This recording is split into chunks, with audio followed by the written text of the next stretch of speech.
Hello, my name is Morgan Casey and today I'll be talking about my creative process. I like to say that I'm a game designer.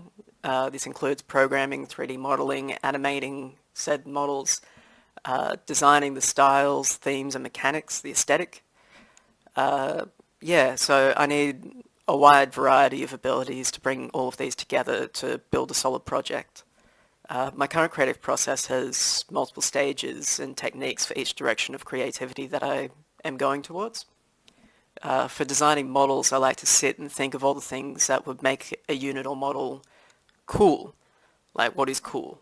What shows or other things I've seen that would go with the theme? Do they fit with the style of what I'm trying to achieve? How can I take a component of something and twist it to suit my my needs? An example of this would be my interest in armored vehicles, specifically those with complex articulating mechanisms like folding compartments or articulating limbs which can come off. Being able to see the working of the machine as it moves or works. A prime example of this being used is the Iron Man suit with Tony Stark when he puts on each new suit, and each panel and weapon swivels and tests its functionality. This greatly inspires a lot of my models and even some of the mechanics. A prime example of this is a military bot I've designed and animated for my own game, which is here. As for designing games and their mechanics, there are many ways I go about my designs. The first I usually turn to is simply what I find cool at the time.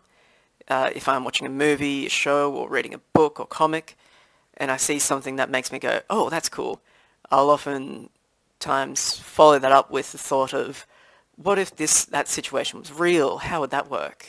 Another example of this idea is in use is in my personal project Fractured, where after watching a lot of sci-fi shows and recalling a movie I grew up with called Titan AE, where Earth is destroyed by an alien race and the surviving humans scatter out into the universe.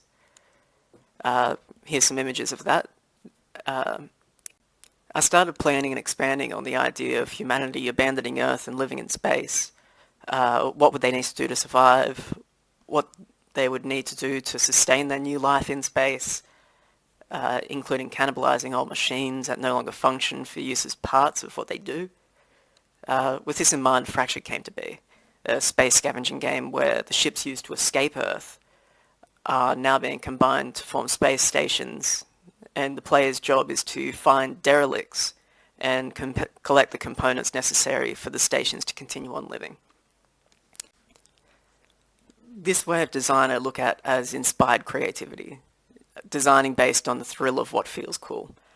Trying to capture that feeling and allowing other people to experience it as well. With this approach, I find that practical work is the focus, having something tangible to look at and recall the feeling that drove me to make it in the first place. This method is what made me excited for game design, and when focused and channeling this method can often bring me to what Michal Csikszentmihalyi calls a flow state, where the process becomes a stream of what I'm capable of producing, and I don't really need to think about limiting what I'm creating. It is just go with the flow and pump out whatever is there. Csikszentmihalyi actually said one of the most universal and distinctive features of optimal experience is that people become so involved in what they are doing that the activity becomes spontaneous, almost automatic. They stop being aware of themselves as separate from the actions they are performing, and it often requires strenuous physical exertion or highly disciplined mental activity to enter a continuous flow. Michal states that flow requires a relinquishing of control or worries about what will be made within this state, and exercising only limited control when necessary, and allowing the flow of thought to bring about an end product, something that you're happy with. Unfortunately, there's a shortcoming to this approach. due to my compulsion to grab a hold and run with the idea in a practical sense, the theory side of the project suffers in the meantime. This in turn leads to situations where I'll be explaining a piece, how it will connect with the others, but they will have a completely different image in their minds, which I see as a bit of a critical flaw, which is something I need to work on. With this in mind, there is the other side of the coin, the process I refer to as methodical creativity, that is not based on inspiration as methods and using tools or systems to create something. Using these methods I've picked up through my studies in my bachelor and diploma. I now have a few ways to generate an outcome that didn't come from myself, but from a collective knowledge of all my prior learnings with teachers and lecturers. For unit or model design, I follow a method I've learned off a lecturer called Jamie Lack, who uses a rapid iteration approach to unit design, which is useful for the visual aesthetic. This involves a pen and paper, modeling or drawing software, or Sharpie, where I quickly create shapes or outlines, being intentionally vague in detail, just so that once I have produced a large amount, potentially 50 plus, multiple pages, I look back through them, find a silhouette or shape I find appealing and elaborate on it. This way I can produce easily recognizable silhouettes that allow players to quickly register what they are at a glance. So this is good for strategy games or fast-moving games where the player won't have a chance to sit and inspect the model before realizing what it is. This is done a lot in StarCraft and a lot of Blizzard games, actually, where even if you put a different skin on, say, Overwatch, you will still know who the character is because of their size and silhouette. For designing game concepts in a methodical way, I refer to a system to that of Brian Eno's oblique strategies. Again, this method is partially inspired by learning from Jamie, who has modified this technique into a deck of 1,000 cards, which was a failed project, or what he describes as a failed project from previous work, where it is 1,000 cards which are nouns, verbs, and adverbs, or adjectives. And one card is drawn from each deck, and with this noun, verb, adjective, I string together a concept. The foundation of this method is what brought me to the concept for my grad studio project, Tanker Truck Rally, where I sat down with my girlfriend, asked for 3 random words, such as, and those words ended up being dolphins driving fast, question mark. And the outcome is now a racing rally game where the player is a dolphin driving a monster truck fast. From this point on, I embellished on the idea, looking at how monster trucks move and handle, which are surprisingly nimble for their size, followed by how a dolphin would even control such a machine. This led to the idea of pilots floating in fish tanks with buttons and levers which they can push and pull with their mouths. And what happens when you jostle a fish tank? It spills its contents, wetting the ground and making it harder to handle the vehicle on the altered slippery surface. These methods all come together in a string of logical steps, from random word ideation or silhouetting to brainstorming between the results, and creating a series of links to elaborate on. So picture a web of ideas, the foundations of which are the core concept of the project, anchor points that will outlast the shifting and twisting of the project around them. The ideas linking these anchors flesh out the project. An example of this will be the grad studio project Tanker Trunk Rally, where the anchors are dolphins racing, or racing and going quickly. And the mechanics around these ideas I see as bridges to each anchor. Dolphins will need a lot of space to function, so trucks are the logical step to contain them. They would need to stay hydrated, so the trucks are filled with water. When water is moved quickly, it sloshes about and can potentially splash over the edge. This water mechanic is a bridge connecting two anchors of the base idea, which can be further built upon.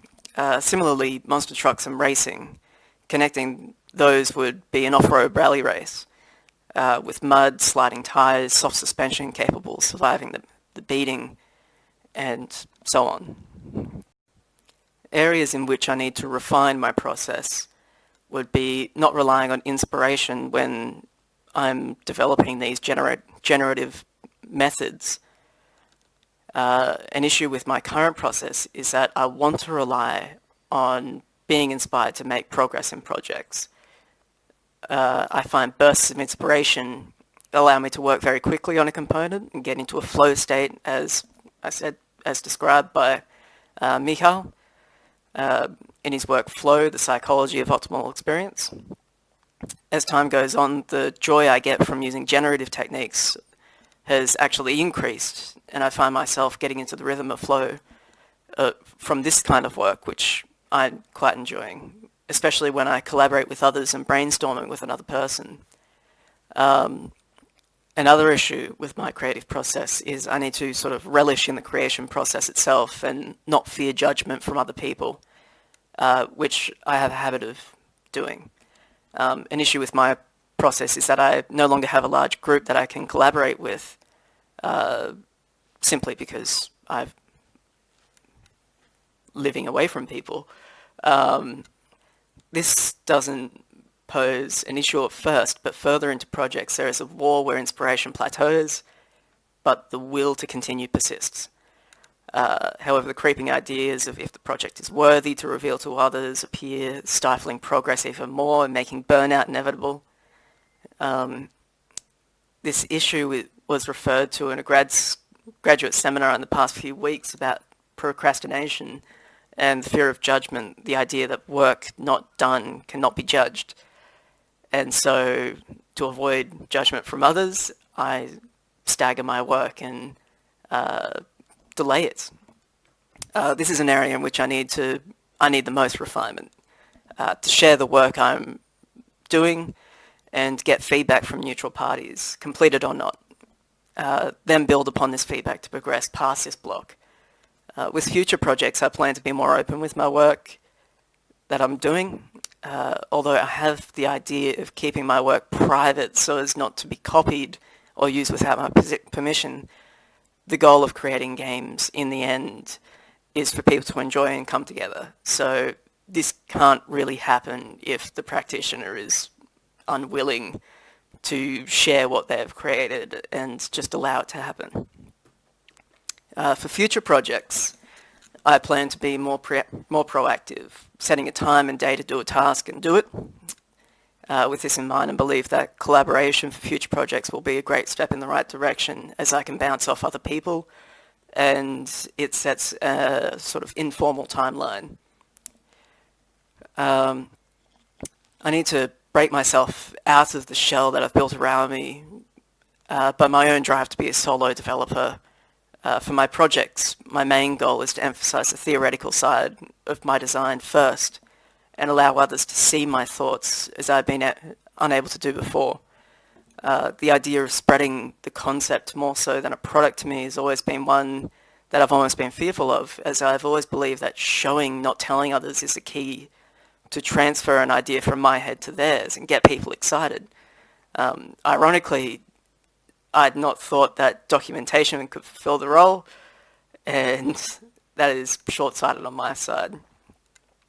In the same vein, collaboration between others had always been something I enjoyed, and for future works I plan to delve more into collaborative works, either through digital games or physical board games. The pace and joy that I get from riffing back and forth with what-if scenarios is something that I plan to incorporate into my more regular methods of creation, or ideation. As Anne Cheshire has said in a recent Studio One lecture, The best projects are those that incorporate more than one person and push the outcome above an individual's capabilities and into something of its own. I believe the effects of these changes for the future, or the hopeful outcome for future projects, would be that my creative process would be more open to critique, and in doing so would allow me to grow in ability while simultaneously exposing myself to other skilled practitioners and to learn from them, essentially. My hope is that involving people in my works will bring them beyond or bring the works beyond my own ability and fill the gaps in my knowledge to create more rounded outcomes and more full outcomes. A side effect of this is to get to know more people, sharing a passion, and hopefully at the end produce something that we can all be proud of. Yeah, so that has been my creative process, and I really hope you found it interesting. Yeah, I'm Morgan Casey. Thanks for listening.